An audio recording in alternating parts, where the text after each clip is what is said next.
세계적인 성경교사 존 비비어가 쓴 영적 무기력깨기라는 책이 있습니다. 저자가 30대 초반 무명의 시절 때에 책 2권을 자비로 내었지만 아무도 관심이 없었던 무명 시절이 있었던 일화였습니다. 한 유명한 출판사가 이분이 이제 막 써내려간 하나님의 어떤 말씀을 자신들이 이제 출판해 주겠다고 달콤한 제안을 했습니다. 이분은 하나님 앞에 기도했습니다. 주님, 이 출판사와 계약할까요?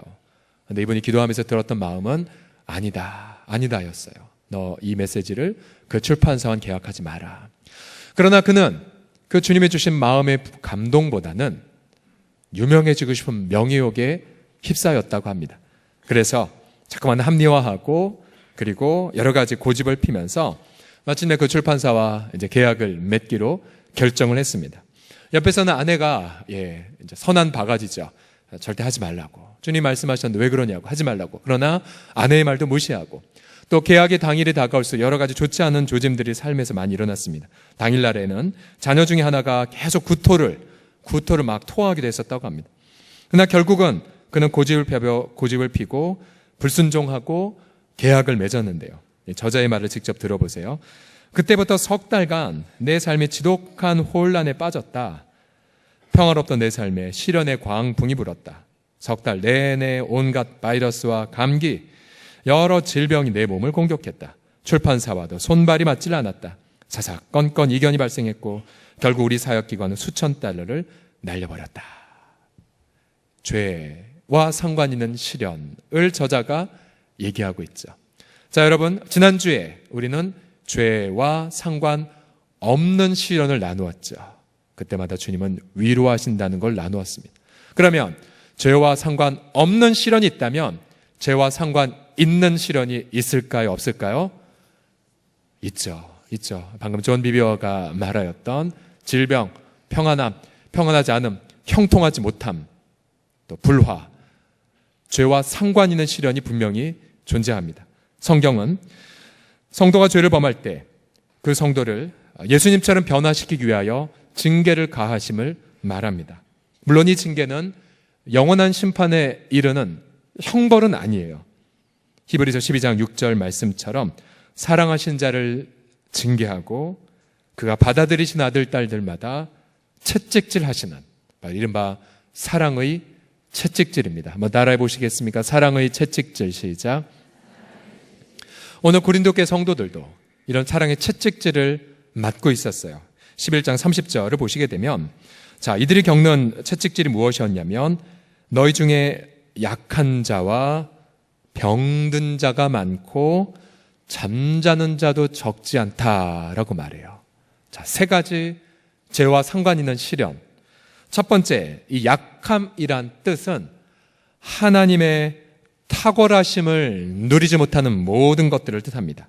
예를 들어서 주님은 성령으로 지혜를 주셔서 좋은 결정을 하게 하시는데 자꾸만 어리석은 결정을 내려서 시간을 낭비하는 부분들, 또 내가 일터에서 선한 영향력을 끼치지 못하는 부분들, 분명히 주님은 바른 정로로 가기를 원하는데 자꾸만 돌아가고 방황하고 이 모든 부분들, 하나님의 모든 탁월함을 누리지 못하는 것들의 시련이 바로 이 약함이란 뜻입니다. 또 고린도교회 성도들은 병든 자가 많았어요. 자, 모든 병이 죄로 인한 건 결코 아니에요. 우리 지난주에 함께 나누었던 것처럼 어떤 질병은 하나님의 영광을 위한 질병도 있어요. 허용된 질병도 있어요. 그러나 어떤 것은 죄져서 범하는 징계적 질병이 있습니다. 회개해야 돼요. 회개해야 나을 수 있어요. 또 급기야 잠자는 자도 적지 않다라고 했죠. 잠잔다라는 것은 죽음을 표현한 거죠. 죽음. 예를 들어 초대교회 때에 아나니아와 삽비라가 성령을 속이고 탐욕으로 그렇게 물질에 대해서 헌금에 대해서 거짓말을 했을 때에 그들은 바로 그 자리에서 죽임을 당하는 징계를 받지 않았습니까? 약함, 병, 잠잠. 고린도 교회는 이러한 징계를, 사랑의 채찍질을 경험하고 있었습니다. 과연 무슨 죄를 저질렀길래 이러한 채찍질을 맞고 있었을까요? 그 당시에 이 고린도 교회의 이 상황을 이 고린도서 11장을 좀 더 연구한 학자들의 글에 따르면, 자, 그들이 범한 죄를 이해하기 앞서서 그들의 그 예배 공간을 좀 살펴보아야만 합니다. 그 당시는 예배당이 없었죠. 성도들은 보통 가정집에서 예배를 드렸는데요. 보통 로마 시대에 알려진 가정집의 구조는 화면을 보시면 크게 두 가지로 나눕니다. 우선 이 트리클리니움, 틀이 이제 세 개의 긴 의자가 있는 공간, 보통 9명에서 12명이 들어가는 공간인데요. 보통 집주인이 자신과 계급이 같거나 높은 자들을 모셔서 저렇게 편안한 자세로 만찬을 즐기는 장소가 있고요. 그 다음 또 한 군데는 아트리움이라고 하는 안뜰이 있습니다. 뜰. 보통 여기서 뜰에서는 이제 서서 수십 명이 들어가 이제 식사를 하고 모임을 갖습니다. 자, 그런데 고린도 교회에서 무슨 문제가 생겼냐면, 예배를 드리는데 그럼 한 자리에 모여서 성찬도 함께 나누고 함께 찬양을 해야 되는데, 분명히 성찬을 모임으로 모였는데, 자, 11장 21절을 보시면, 이는 먹을 때 각각 자기의 만찬을 먼저 갖다 먹음으로, 즉 저 안쪽에 트리클리늄에 있었던 분들은 지체 높은 분들 한 자리에 모여 배부르게 먹고, 그러나 어떤 하층민이나 노예들은 저 안뜰에서 성찬을 먹는 건지 그렇지 않은지 모른 채 배고픈 채로 있었습니다. 자, 보세요. 예배 드리러 갔는데, 성찬에 참여하러 갔는데, 저 높은 계층의 사람은 안쪽 방에 들어가서 배부르게 먹고 본인들은 아무것도 먹지 못한 이 사태를 보십시오. 그들은 가난한 자들을 무시하고 교회의 하나됨을 깨트려 버렸습니다. 그들의 죄는 심각했고 교회의 본질을, 그리고 복음의 메시지를 훼손해 버렸습니다. 그 결과 이 공동체적인 죄로 인하여서 많은 이들이 형통하지 않고 많은 이들이 질병을 겪었고 몇몇 사람들은 벌써 천국에 가기까지 했습니다. 자, 고린도 교회 성도들이 겪는 이 채찍질, 사랑의 시련을 여러분 보셨으면서 여러분 일상의 삶에서 겪는 시련 가운데에 여러분 오늘 분별하셔야 돼요. 죄와 상관없는 시련인지 아니면 죄로 말미암은 시련인지를 여러분이 분별하셔야 됩니다. 만일 죄와 상관 있는 시련이라고 한다면 과연 그 문제를 어떻게 해결을 해 나아갈 수가 있을까요? 이것이 오늘 본문을 향한 질문입니다. 죄와 상관 있는 시련을 겪고 있을 때 첫 번째로 우리는 일단 관계적인 부분에 있어서 내가 혹시 가난한 이웃을 멸시한 것은 없는지를 돌아보고 회개하셔야 됩니다. 같이 첫 번째를 읽어봅시다. 가난한 이웃, 시작. 가난한 이웃을 멸시한 것을 회개하라. 자, 17절을 보시게 되면 이 예배 모임은 하나도 유익되는 게 없었어요. 오히려 예배 갔다 상처받고 돌아왔습니다. 상처받고 돌아왔어요. 그들의 성찬은 주님이 기뻐하시는 성찬이 아니었어요. 그들의 예배는 하나님의 임재가 있는 예배가 아니었습니다. 그들의 죄가 22절에 이렇게 정리가 되고 있죠. 너희가 먹고 마실 집이 없느냐? 너희가 하나님의 교회를 없인 여겼냐? 빈궁한 자들을 부끄럽게 하느냐? 자, 그들의 죄가 나오죠. 빈궁한 자들을 부끄럽게 한 죄. 여러분, 노예들이나 하층민들이 예배 드리러 왔다가 얼마나 큰 상처를 받았을까요? 아, 우리 같은 것들은 자, 성찬도 참여 못하나? 주님은 24절에 보시면 성찬회 때 이렇게 행하셨죠. 감사기도 하셨고 떡을 떼면서 이 찢어진 떡은 너희를 위하는 내 몸이다. 우리 예수님은 부자만을 위하여 희생하신 것이 아니라 허물과 죄로 죽은 모든 사람들을 위하여 자신의 살을 찢으셨습니다.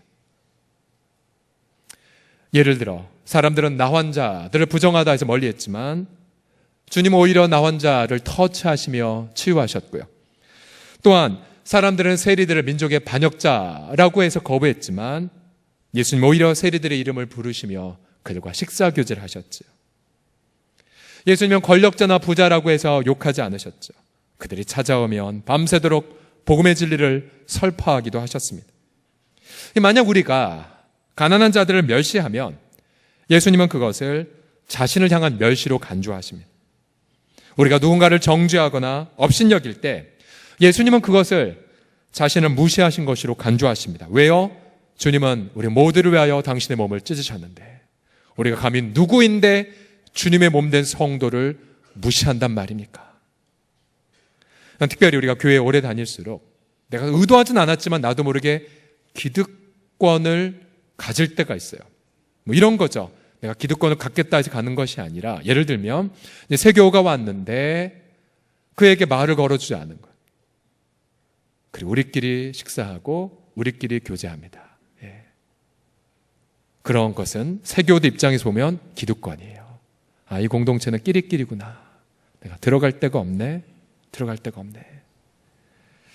오히려 우리가 식사의 시간이나 또 처음 본 분들에게 다가가서 이름을 불러주고 함께 식사의 교제를 하면 그는 그로부터 그리스도의 이 교회는 따뜻하구나 라는 것을 경험할 수가 있습니다. 죄와 상관 있는 시련, 그것은 반드시 그리스도의 몸된 성도를 향한 나의 태도를 반드시 살펴봐야 됩니다. 교회 식구들뿐만 아니라 저 사회에 고통받는 이웃들도 우리가 함께 돌아봐야 되죠. 예를 들어 히브리서 13장 3절을 보시면 같이 읽어봅시다. 시작. 너희도 함께 갇힌 것 같이 갇힌 자를 생각하고 너희도 몸을 가졌은즉 학대받는 자를 생각하라. 자, 보세요. 몸을 가졌기에 그 몸으로 학대받는 자를 기억하라 라고 말하고 있어요.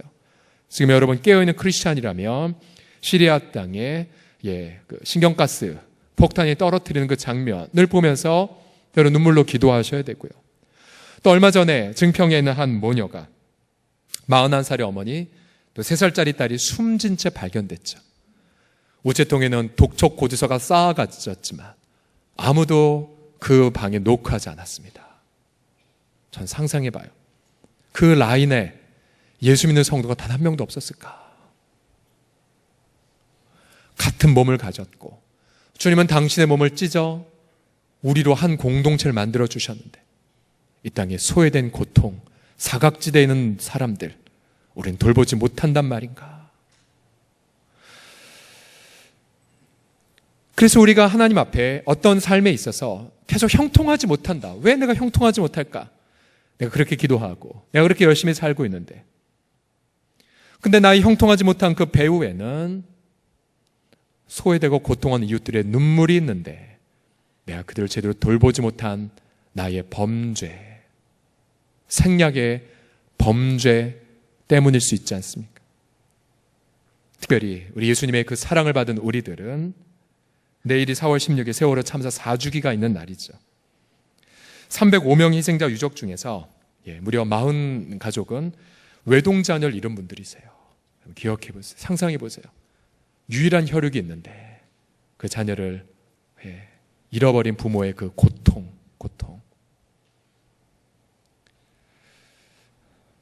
물론 많은 세월호 유족들의 그 고백을 들어보면 그래도 교회 식구들이 와서 함께 예배해줘서, 그래도 함께 울어주어서, 그러면서 제발 이 아픔을 기억해달라고 그렇게 우리 가운데 호소하고 있지 않습니까? 우리는 얼마나 그들의 눈물에 함께 동참하는지, 또 얼마나 우리는 그런 고통을 야기하게끔 만든 사회적 불의에 대해 교회가 얼마나 선지자처럼 준엄한 메시지를 선포하고 고통하는 이웃들의 현장에 함께 서 있는지. 한국교회가 아무리 높은 예배당을 쌓고 아무리 화려한 프로그램을 한다 한들 이 땅에 고통하는 이웃들에 대하여 함께하지 않는다면 그것은 마치 우리만 천국 가자고 저 트리클리니메한 곳에서 우리끼리 만찬을 즐기고 저 밖에 사회에 있는 사람은 너희들 알아서 해라고 하는 것과 똑같은 죄인 거죠. 여러분, 이 부분에 있어서 형통한 삶을 경험하고 계십니까? 잠언 14장 31절의 성경을 보면 가난한 사람을 학대하는 자는 그를 지으신 이를 멸시하는 자고, 반대로 궁핍한 사람을 불쌍히 여기는 자는 주님을 경외하는 자라고 말하고 있습니다. 여러분, 우리의 삶은 우리가 주의 그 찢겨진 몸, 우리 이웃들과의 관계를 통하여서 우리 자신을 하나님이 살펴보신다는 사실, 여러분 그걸 명심하십시오.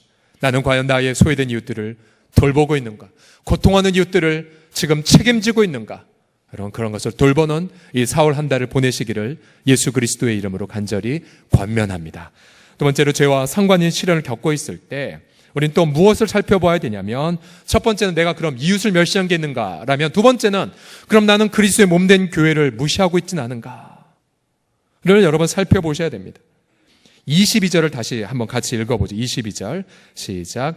너희가 먹고 마실 집이 없느냐? 너희가 하나님의 교회를 없인 여기고 빈궁한 자들을 부끄럽게 하느냐? 내가 너에게 무슨 말을 하랴? 너희를 칭찬하랴? 이것으로 칭찬하지 않노라. 첫 번째 죄악은 빈궁한 자들을 부끄럽게 만드는 교회였다면, 두 번째 죄는 무엇이냐면 하나님의 교회를 업신 여기는 죄였습니다. 왜 하나님의 교회를 업신 여겼을까요? 그들은 모일 때 함께 성찬, 함께 예배드리지 않고 분류했죠. 가진 자, 안 가진 자. 자, 그것을 통해서 그들은 주님의 몸된 교회, 주님을 증거하기보다는 자신의 부함, 자신의 명예를 교회 모임을 통해 나타내기를 원했던 것이었죠. 주님은 25절에서 이 잔, 바로 자신이 우리의 죄사함을 위하여 흘림받은 그 피를 뜻하는 잔을 세우시며 이렇게 말씀하셨죠. 19회 또한 그와 같이 잔을 가지고 이르시되 이 잔은 내 피로 세운 새 언약이니 이것을 행하여 마실 때마다 나를 기억하라고 명령하셨습니다. 교회 공동체가 무엇입니까? 바로 주님의 피로 죄 용서받은 무리들이 주님의 피로 하나님과 새 언약을 맺은 공동체입니다. 새 언약의 공동체. 그래서 우리는 고린도전서 10장 16, 17절에 따라서 우리는 그리스도 안에서 하나됨을 이 공간에서 누리죠. 우리가 축복하는 바 축복의 잔은 그리스도의 피에 참여함이 아니며 우리가 떼는 떡은 그리스도의 몸에 참여함이 아니냐. 떡이 하나요. 많은 우리가 한 몸이니 이는 우리가 다 한 떡에 참여함이라고 말합니다. 그래서 여러분 교회에 가입할 유일한 자격은 나는 과연 예수님의 보혈을 믿고 있는가? 교회의 유일한 자격은 나는 죄 용서받은 성도인가? 그리고 그렇기 때문에 우리가 유일하게 교회에서 자랑할 것은 주님은 나를 사랑하셔서 자신의 피를 십자가에서 다 쏟으셨습니다. 그것이 바로 우리의 교회의 유일한 자랑이 되어야 할 줄을 믿습니다. 그러기에 교회는 결코 민족이 다르다고 차별해서는 안 되죠. 여러분 갈수록 다문화인들이 많아지는 이때에 피부 색깔이 조금 다르다고 여러분 차별한다면 그것은 주님의 그 피 흘리신 교회를 무시하는 거예요. 또한 지역이 틀리다고 때로는 계층이 틀리다고 차별하거나 또 학력이 너는 못 배운 자니까. 제가 지금 교사들과 함께 나눌 책 지금 미리 보고 있는데 거기가 이런 내용도 있더라고요. 교회란 공부 못한 사람이 하버드 대학교 나온 사람을 가르치는 곳이 교회다라는 글귀가 있었어요. 네. 맞아요. 누가 교회에서는 똑똑한 자입니까? 바로 예수님의 구원의 은총을 깨달은 자. 누가 가르칠 수 있습니까? 예수님의 십자가 사랑을 더 자랑하는 자. 여러분 지금 뉴스를 보시면 곳곳에 교회의 그런 어떤 분란과 분쟁들을 보고 계시죠. 이게 교회인가? 사회보다 비상식적인 현장들이 교회에서 많이 일어나는 걸 보고 얼마나 여러분들 고통합니까? 또 전도의 문이 막히나? 라고 한탄하시죠. 여러분 그러한 많은 뉴스들을 볼 때마다 우리 믿음의 선배들은 우리는 과거에 40년 전 우리 교회에서 있었던 일들을 기억 안 할 수가 없습니다. 여러분 나누어드린 60년사에 보면 짤막하게 요약이 되어 있는데요. 처음에 77년도 2월 11일 우리 황금천 목사님께서 생전 유언대로 설교하시다가 말씀을 전거하시다가 그 자리에 쓰러지셨고 그리고 1시간 후에 주의 품 안에 안기셨습니다. 당시 목사님은 총회장으로서 수많은 설교사역, 수많은 사역을 감당하고 계셨었죠. 성도들은 큰 아픔과 충격 속에 정말 아버지처럼 품어주고 위로했던 정말 사랑의 사람이었는데 정말 큰 충격 속에 장례를 치렀어요. 자, 그런데 문제가 생겼습니다.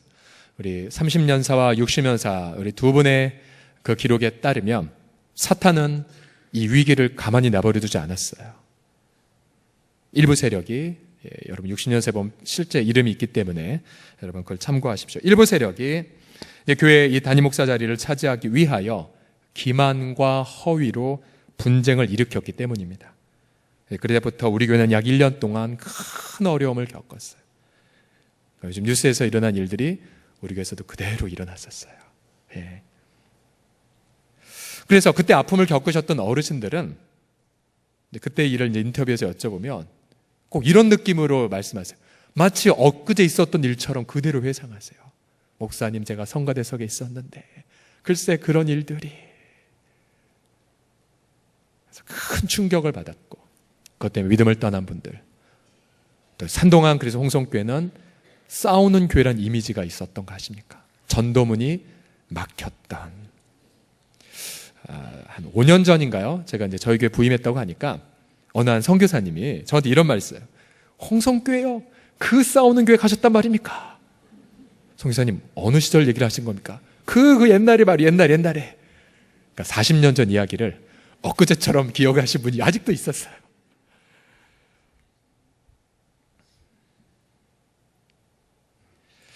성도들의 간절한 기도, 또 헌신적인 그런 섬김, 또 노예의 그런 치리를 통해서 이제 분쟁은 해결되었어요. 그리고 얼마 안 되어 분쟁을 야기했던 당사자는 훗날 또 다른 범죄가 이제 드러났고, 이거는 제가 비공식적인 그런 들음이지만, 그래서 인생의 말년을 아주 초라하게 마무리했다는 이야기를 들었습니다. 왜 교회에서 이런 일이 일어났을까요? 일찍이 우리 공동체가 고통을 겪었던 40년 전에 그러게 우리 어르신들은 하나님 교회 하나 되게 하소서라고 생명 걸고 지금도 기도하고 계세요. 왜 그랬을까? 왜? 그것은 그리스도의 몸된 교회됨, 새 언약의 공동체로 이루어졌다는 이 언약됨을 무시해버리고 자기 야망, 자기 명예를 드높이기 위해 이용했던 것 아니겠습니까? 공동체가 왜 이 땅에 존재할까요? 그것은 우리가 누군가의 사람의 명예나 혹은 사람의 권력을 드러내기 위한 것이 아니라 우리는 단 한 가지의 컨텐츠만 증거하기 위해서이죠. 우리 다시 한번 고린도전서 11장 26절을 같이 읽겠습니다. 시작. 너가 이 떡을 먹으며 이 잔을 마실 때마다 주의 죽으심을 그의 오실 때까지 전하는 것이니라. 아멘, 아멘. 바로 십자가 사랑을 증거하기 위하여 우리가 이곳에 존재하는 것을 믿으시기 바랍니다. 1978년도 4월 달이 되었어요. 이제 제2대 홍성계 목사님이 저에게 이제 부임하셨어요. 홍성계 목사님이 약 7년간 사역하시면서 매 해마다 내세웠던 교회 표어가 뭔지 아십니까? 바로 모두가 다 십자가만을 자랑하는, 바로 그러한 것을 안고 있는 표어들로 교회를 목양하셨어요. 그래서 교회가 치유되고 회복되기 시작했죠. 닫힌 전도의 문이 어떻게 열렸을까요? 사랑의 바자회가 그 시절에부터 시작이 되었어요. 사랑의 바자회. 또 지금은 이제 폐쇄되었지만 홍성 선교원 역시 그때 시작이 되었습니다. 지역을 보다듬고 복음의 메시지만을 자랑하려는 그 2세대로 인하여서 공동체는 급속도로 회복됐고, 그래서 우리 원로 목사님 이제 부임하기 직전까지 교회는 많은 성장과 많은 아름다운 이야기들로 지역을 섬기게 되었습니다. 이 모든 이야기는 60년 사이에 잘 기록이 되어 있습니다. 여러분 기억하십시오. 만약에 누군가, 저를 비롯해서 누군가 이 교회를 통해서 내 명예, 내 권력을 드높이려고 결단했다면 그는 새 언약의 공동체인 그리스도의 몸된 교회를 무시한 거고 수많은 많은 징계를 주님이 허락하실 것입니다. 여러분 기억하십시오. 죽을 때까지 우리 교회가 십자가 사랑만을 자랑하는 교회가 되게 하여 주시옵소서. 그 귀한 고백을 하는 우리 모두가 되기를 예수님의 이름으로 축복합니다. 옆 사람 보며 고백합시다. 십자가만을 자랑합시다. 시작.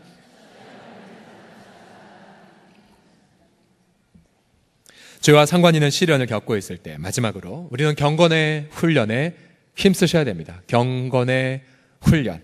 이 경건의 훈련은 이 본문에 따르면 살피는 훈련으로 바꿀 수 있으면 살피다.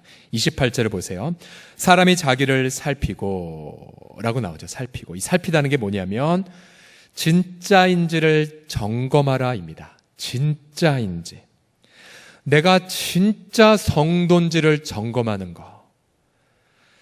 수많은 선배들은 주님 앞에 나아가 처절하게 자기가 진짜인지 테스트해달라고 기도했어요. 시편 26편 2절, 여호와여 나를 살피시고 시험하사 내 뜻과 내 양심을 다 좀 점검해 주세요. 시편 139편, 하나님이여 나를 살피사 내 마음을 아시며 나를 시험하사 내 뜻을 아옵소서. 왜 우리가 날마다 우리가 진짜인지 살펴봐야 될까요? 그것은 예레미야 17장 9절 10절처럼 저와 지금 설교하는 이 경철이의 마음과 여기 계신 우리 모든 분들의 마음이 예레미야서에 뭐라고 말합니까? 만물보다 거짓되고 심히 부패했기 때문에 그래요. 성령의 그런 붙잡아주는 은혜가 순간적으로 사라진다면 저와 여러분의 마음은 부패하고 거짓될 수밖에 없어요. 계속 날마다 우리를 점검해야 돼요. 나 진짠가? 진짠가? 내 속에 불순물이 없는지 점검하셔야 돼요. 내 속에 나도 모르게 은밀한 우상이 들어왔는지 여러분 보셔야 돼요. 은밀한 우상이 얼마나 무서운 줄 아십니까? 얼마 전에 소천한 세계적인 전도자는 나중에 그가 유명해졌고 존경을 받았지만 인생 말년 이런 고백 하나 하셨어요. 제가 여러분 왜 이렇게 열심히 사역했는지 아십니까? 어린 시절 여자친구한테 딱지 맞아서 그때부터 인정받으려는 마음이 내 마음에 있었다고. 그게 은밀한 우상이에요. 은밀한 우상. 내 마음속에 누군가랑 미움이 있는 거. 특별히 여러분 한 영혼을 돌보는 목양자들 있죠. 교사나 섬기미들, 리더들. 내가 마음속에 누군가 정죄의 마음을 품으면 내 안에 계신 성령이 즉각 지적하십니다. 너 그 마음 정당하지 않아. 그럼 우리는 항변하죠. 주님, 제가 어떻게 저한테 했는데요? 그럼 주님 뭐라고 말씀하실까요? 야, 내가 널 어떻게 대했는데? 난 너가 내게 어떻게 대한 것과 상관없이 난 너를 한결같이 사랑하지 않았냐? 그러면 할 말이 없어집니다. 할 말이 없어져요. 내 자랑을 유일하게 십자가만으로 자랑하고 있는지, 하나님 앞에 나아갈 때 내가 유일하게 십자가만을 나의 공로로 삼고 있는지, 만약 그렇게 내 자신을 살피지 못하면 29절의 표현 따라 자기 의죄를 먹고 마시는 삶과 똑같아요. 토했던 거 다시 먹고 진흙탕에 도로 눕는 짐승처럼 살게 됩니다. 그러면 주님은 이제 손보시죠. 네가 스스로 돌아오지 못하는구나. 때로는 배우자가, 때로는 사랑방에 너 회개해야 돼, 너 돌아와야 돼, 아무리 권고해도 듣지 않으면 그럼 이제 주님이 이제 그때 직접 치시는 거예요. 형통하지 않음으로, 질병으로, 그리고 죽음으로. 왜 그럴까요? 주님의 사랑 때문이죠. 31, 32절 보세요. 우리가 우리를 살폈으면 판단을 받지 아니하려니와. 우리가 판단을 받는 것은 주님 앞에 징계를 받는 것이니 이는 우리로 세상과 함께 정죄함을 받지 않게 하려 하심이라. 그래서 여러분 성도들의 죄는 세상 사람보다 더 빨리 드러나요. 그래서 더 부끄러움을 경험하기도 하고, 그러나 여러분 그런 모든 과정들이 하나님이 우리를 사랑하시는 사랑의 채찍질임을 여러분 기억하셔야 돼요. 제가 얼마 전에 지난 금요일 날 어느 약속 장소에 가려고 막 차를 몰고 왔는데 시간이 간들간들했어요. 저 앞에 좌회전을 이제 기다리고 있었는데 앞에 가는 차가 너무 정말 늦게 가서 못 가겠구나, 또 못 받겠구나 좌회전을. 그런데 예상대로 좌회전 표시가 꺼지고 빨간불이 켜졌어요. 제 눈엔 분명히 빨간불이 보였어요. 그러나 저는 좌회전을 했어요. 그리고 갔어요. 잠시 후 들리는 소리 삐용 네, 경찰이 쓰라고 했습니다. 전 섰고 두렵고 떨리는 마음으로 문을 열었습니다. 그리고 경찰 아저씨를 보는 순간 죄를 시인했습니다. 네, 인정합니다. 신호 위반했죠. 딱지 떼시라고 기다렸습니다. 이제 면허증 달라고 해서 면허증을 드렸습니다. 그랬더니 이 경찰관님의 말씀이 뭐냐면, 제가 많은 분들을 이렇게 잡아왔지만 당신처럼 제가 목사라고 안 박혔어요. 네. 죄를 시인한 사람은 제가 오랜만에 만납니다. 오히려 자기가 마음 위로를 받았대요. 그리고 운전면허증에 제가 장기기증 옛날에 한 게 있어서 장기기증 점수를 땄습니다. 이제 엄마 봐드릴 테니까 계도하겠습니다. 그냥 가십시오. 역시 경찰도 내가 죄를 자백하면 이렇게 용서해 주는데, 결국 약속 시간 지각했어요. 그러면서 조심해야 되는구나. 조심해야 되고. 그러면서 운전하면서 내 삶 속에 이런 게 얼마나 많을까. 여러분, 징계는 그 자체는 되게 힘들어요. 고통스러워요. 그러나 그 속에는 메시지, 회개해라. 내려놓아라. 그리고 너의 첫사랑을 회복해라. 우리가 회개와 성숙을 경험하게 되는 순간, 우리는 그 속에서 놀라운 기쁨과 자유를 만끽하게 되죠. 여러분, 이러한 은혜를 죄와 상관 있는 시련 때문에 잠시의 고통에 딸지라도 회개와 성숙을 결단하심으로 진정한 기쁨과 참 자유를 다 누리시기를 예수님의 이름으로 축복합니다. 16세기 제네바는 유럽에서 가장 타락한 도시였습니다. 매춘부들, 사기꾼들, 그리고 길거리는 더러움으로 가득한 아주 오명이 가득한 도시였죠.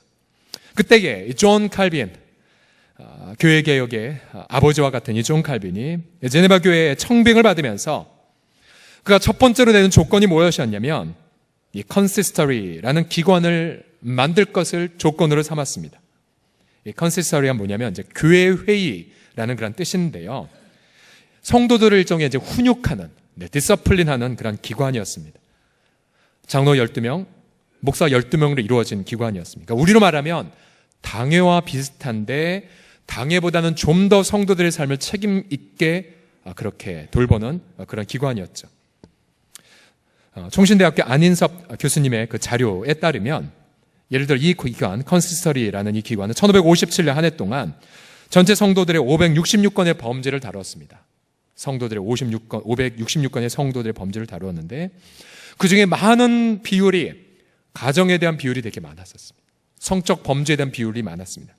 간음, 간통 97건, 또 성폭력과 강간 또 교회에서 다루었고요. 또 유아 학대, 아내 구타 등을 이제 교회에서 다루었습니다. 처자를 불법으로 유기한 죄, 교회 가만히 있지 않았습니다. 부부 불화 556건 가운데 부부 불화 범죄가 83건이나 되었습니다. 부부 불화. 84건을 어떻게 다뤘냐면 이 컨시스터리 기관이 성도들 불러서 훈계 48건, 수찬 금지 28건, 성찬에 참여하지 못하게 하는 거예요. 혹시 지나간 밤 부부싸움 대판하고 이 자리에 따로 앉아 계신 부부들은 회개하십시오. 옛날 같으면 이제 당회로 불려가서 책망받았던 거예요. 간음과 간통의 건수가 97건이었는데요. 이 기관은 훈계 조치 22건, 수찬 금지 46건, 출교 5건, 그리고 죄질이 심각한 거는 의회로 넘겼습니다. 재판받도록.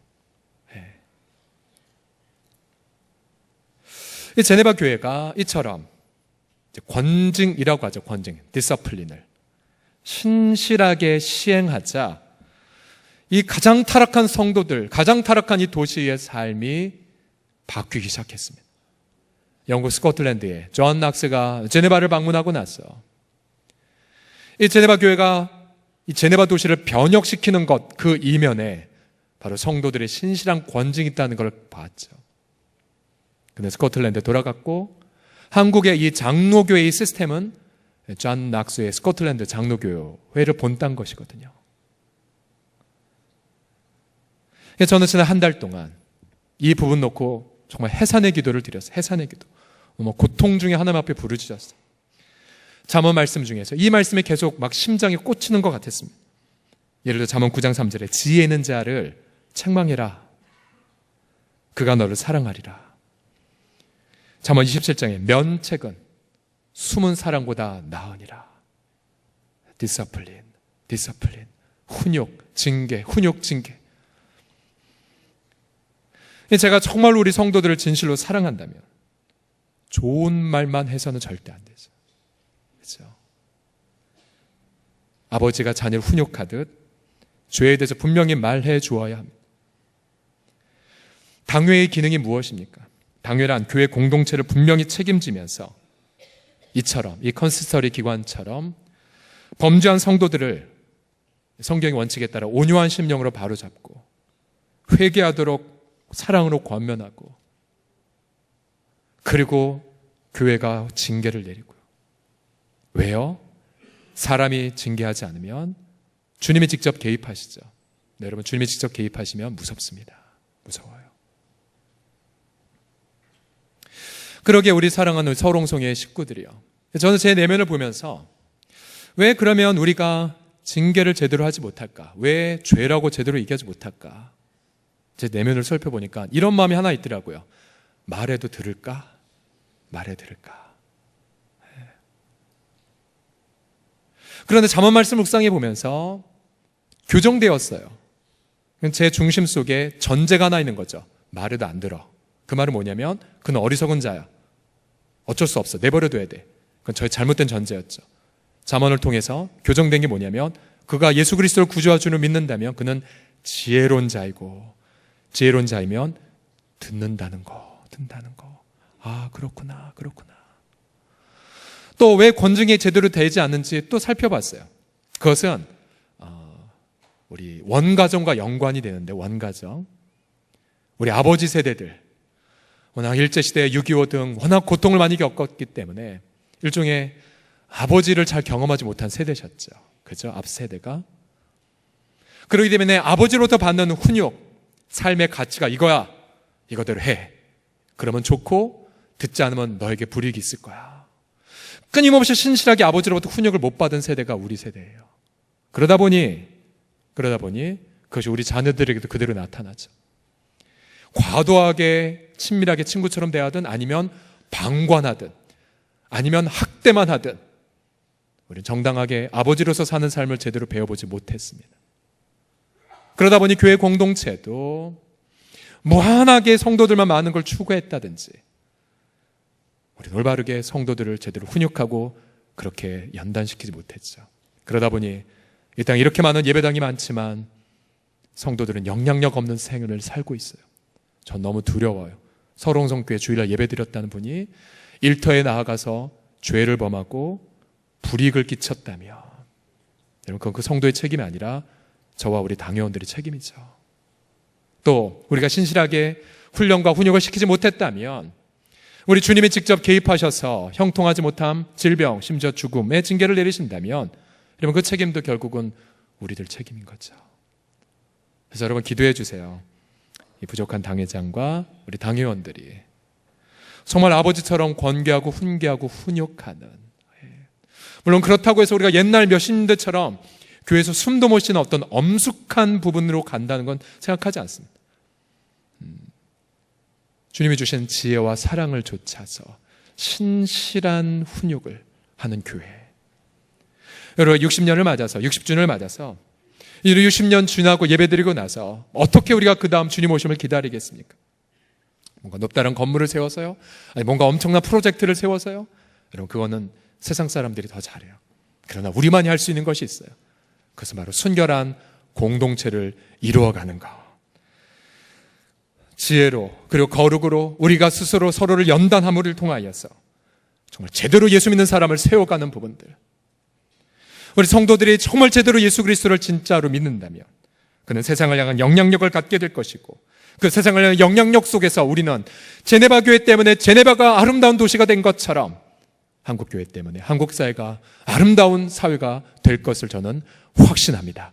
그날을 위해, 그 지혜를 위하여 기도해 주시는 지혜로운 성도들이 다 되시기를 예수님의 이름으로 간절히 부탁드립니다. 기도하겠습니다.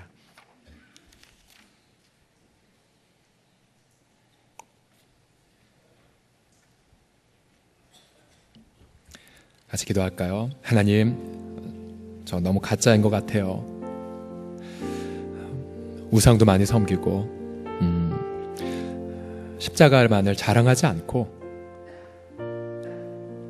다른 것을 추구합니다. 주님, 용서해 주세요. 내 마음에 평강도 없고 기쁨도 없고 자유함이 없나이다. 특별히 내가 죄와 상관 있는 시련을 경제의 특징이 있습니다. 죄와 상관없는 시련을 겪을 때는 시련에도 불구하고 우린 기쁨과 평강을 누리지만 죄 때문에 시련을 겪으면 마음에 평강이 없습니다. 고통만 있고 마음이 불안하죠. 그럼 보셔야 돼요. 무슨 죄 때문입니까? 내가 돌보지 않는 나의 이웃이 있습니까? 나는 과연 우리 교회를 주님만을 자랑하는 곳으로 여기고 있습니까? 같이 제가 우리 자신을 돌아보며 회개와 결단의 고백 드리겠습니다. 기도합시다. 살아계신 아버지 하나님, 주여 간절히 사모하며 기도하나이다. 주 예수님, 우리는 가짜입니다. 너무나 만물보다 부패하고 거짓된 마음을 갖고 있나이다. 아버지 하나님은 너무나 쉽게 속임당하고 또 아버지 너무나 쉽게 자기 기만 속에 빠지나이다. 용서해 주십시오. 우리를 긍휼히 여겨 주십시오. 우리가 주 앞으로 돌아가 아버지 하나님의 주님이 약속하신 그 평강과 기쁨을 회복하기까지, 또 아버지 주님이 보장하신 그 자유함을 누리기까지 회개와 또 아버지 하나님의 고백을 가운데에 나아가며 아버지 하나님의 우리 모든 사랑하는 식구들이 아버지 하나님이시여 그리스도의 형상을 닮아 아버지 거룩함으로 닮아가는 주님 모두가 되어지게 하여 주십시오. 아버지 하나님이여 앙망하며 사모하나이다. 주 예수님 사모하나이다. 주님 우리를 빚어주시고 주님 우리를 만져주시고 우리 주님 우리를 아름답게 빚어 주시옵소서.